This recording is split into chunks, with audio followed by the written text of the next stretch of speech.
Joining us now to talk about the campaign to replace Mr. Obama, Lisa Booth, a Republican strategist and columnist for the Washington Examiner, Kirsten Powers, a Fox News analyst and columnist for USA Today, and Rebecca Bird, national political reporter for Real Clear Politics. Lisa, the last few days have kind of been dominated by talk about this secret tape. This was an audio tape involving Paul Manafort, Trump's convention manager, talking to GOP leaders. It happened to be leaked to the New York Times, Washington Post, CNN, NBC, I lost track, in which he said things like, Trump has been playing a part, the image is going to change, you'll see real depth of the process.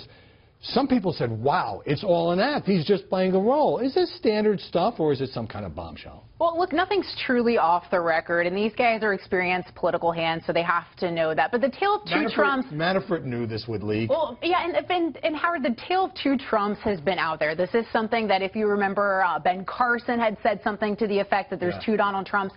Donald Trump has put this out there as well. But ultimately, this isn't going to hurt him, because what Donald Trump has done so effectively has earned him $2 billion in free media, because the second the headlines say a kinder, more gentle Donald Trump, he turns around and says Lion Cruz and Crooked Hillary. That was the headline on the column that you wrote after interviewing Trump for USA Today. Did you see a more reflective, a more restrained Donald Trump in your interview? Well, I mean, he certainly was more restrained, I think, than when we see him going off on people. But I also think we have seen him be restrained in a lot of his election night speeches. So there are these two sides to him. But I feel like the leaked tape was basically saying what Trump had said to me. And it's just a different way of saying it, which is what he said was, you know, because I said, look, there's a lot of people who agree with a lot of things that you say about even Democrats on the issues. Why not get rid of the other stuff? And he said, well, if I did that, we wouldn't be talking right now, because I had to do this to get rid of these people that I was running against. Now, whether you agree with that or not, he was essentially saying what Manafort said. You know, that there was a role he had to play to try to get the nomination. I just like to say that television anchors are also not exactly the same when they're in front of a camera as when they are private, and a little bit more reflective, most of them at least. Rebecca Bird. So Trump wins this huge victory this week in New York, 60% of the vote, about 90 of the 95 delegates.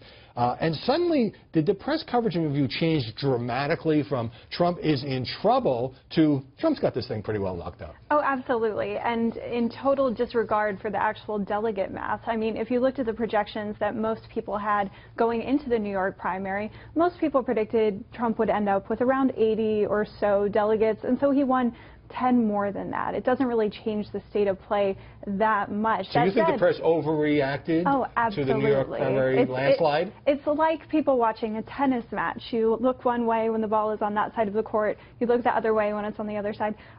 We have a short attention span. It's one of our flaws in political journalism. Kirsten, Ted Cruz this week came out and talked about the lapdogs in the media for Donald Trump. Network bosses, he says, want Trump to win because they're partisan Democrats who think he'll be clobbered by Hillary.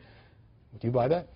I'm sorry, that just has not been the world that I've been watching in the media. I don't think that they're even remotely lapdogs for Trump.